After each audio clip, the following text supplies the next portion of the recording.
Hello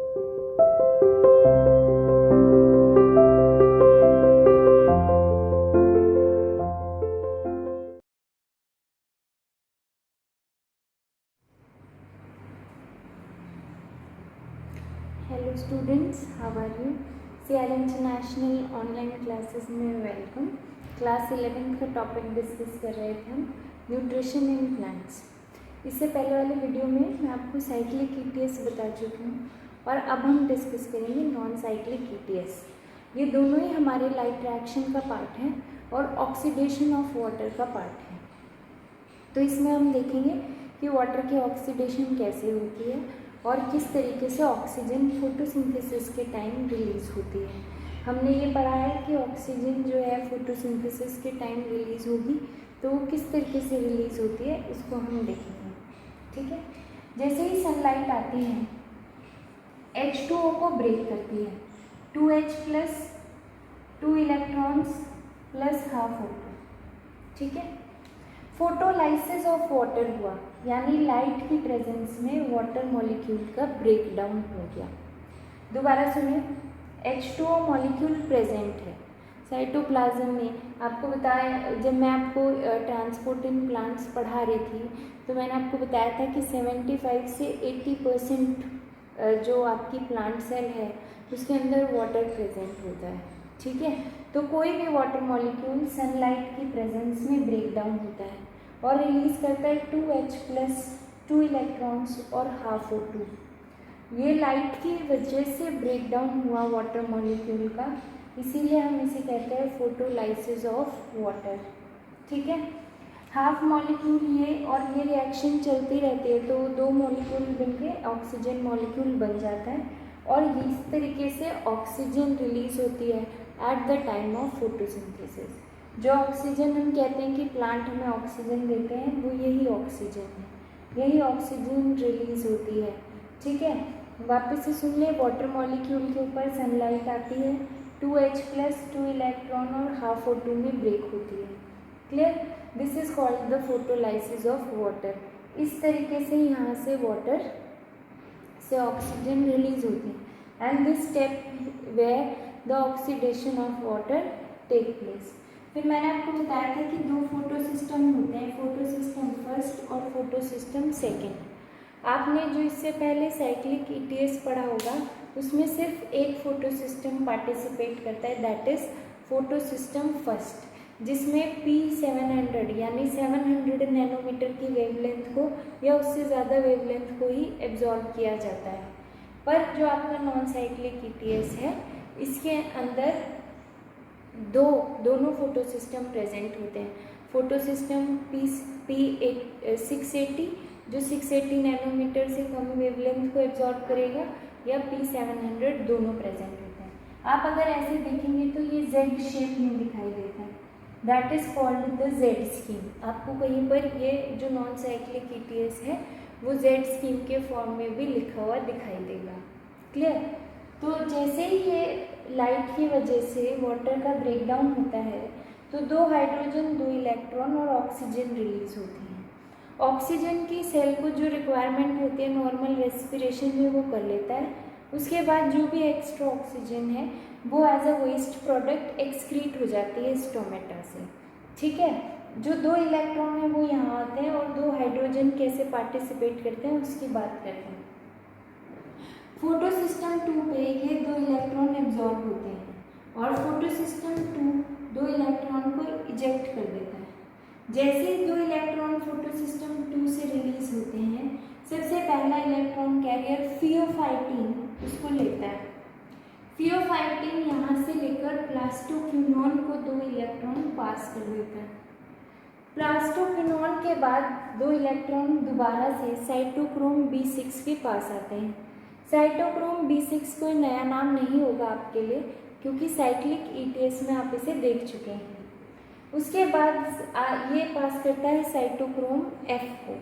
जब cytochrome B6 से cytochrome F के पास जाता है तो ADP के साथ इनऑर्गेनिक फॉस्फेट ऐड होता है, that leads to the step of ATP formation, या फिर हम इसे फॉस्फोराइलेशन भी कहते हैं। क्लियर? यहाँ पर भी यही स्टेप इम्पॉर्टेंट है क्योंकि यहाँ पर ही एटीपी की फॉर्मेशन हो रही है।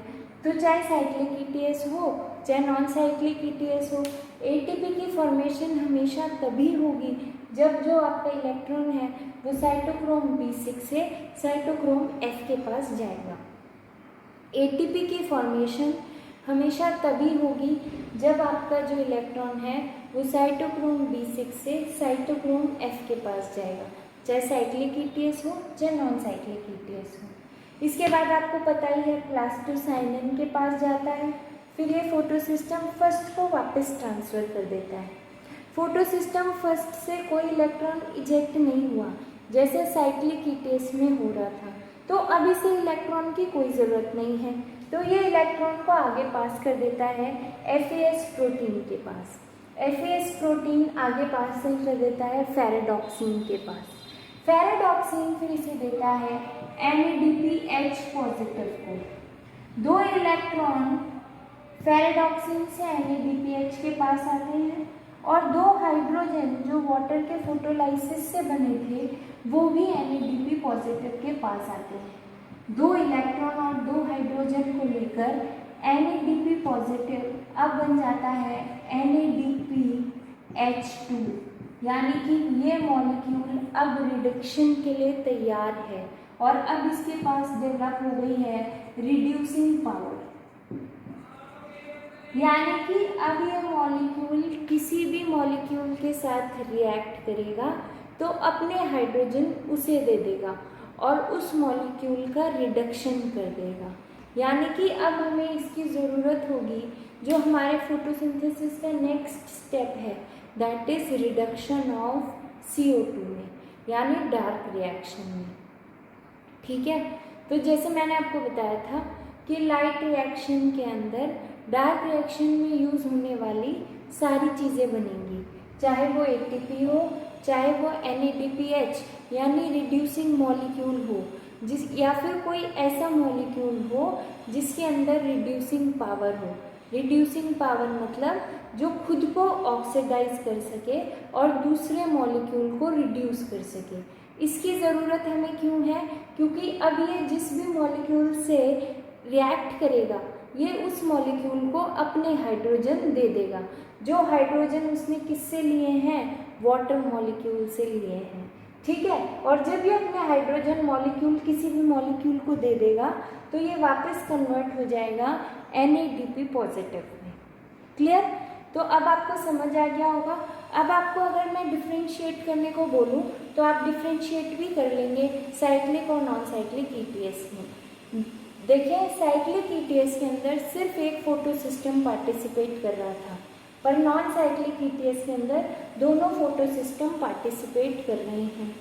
दूसरा, साइक्लिक ETS के टाइम पे कोई फोटोलाइसिस ऑफ वाटर नहीं हुआ था, पर नॉन साइक्लिक ETS में फोटोलाइसिस ऑफ वाटर होता है। साइक्लिक ETS में कोई फोटोलाइसिस ऑफ वाटर नहीं हुआ था तो ऑक्सीजन रिलीज नहीं हुई थी, पर नॉन साइक्लिक ETS के अंदर ऑक्सीजन रिलीज होती है। साइक्लिक ETS के अंदर सिर्फ ATP की फॉर्मेशन होती है, कोई रिड्यूसिंग पावर नहीं बनती, पर नॉन साइक्लिक ETS के अंदर ATP की भी फॉर्मेशन होती है और रिड्यूसिंग पावर भी बनती है। अब आपको समझ आ गया होगा कि लाइट रिएक्शन में बनने वाले प्रोडक्ट्स जो हैं वो जाकर हमें डार्क रिएक्शन में हेल्प करेंगे और इनकी मदद से ही हम डार्क रिएक्शन कर पाएंगे, यानी रिडक्शन ऑफ CO2 कर पाएंगे, यानी CO2 को कन्वर्ट कर पाएंगे ग्लूकोज में। तो यहाँ आपकी फोटोसिंथेसिस का first step light reaction complete होता है। इससे नेक्स्ट क्लास में हम डार्क रिएक्शन स्टार्ट करेंगे। आप चाहें तो इसे एडवांस में अपनी बुक से पढ़ सकते हैं। Thank you.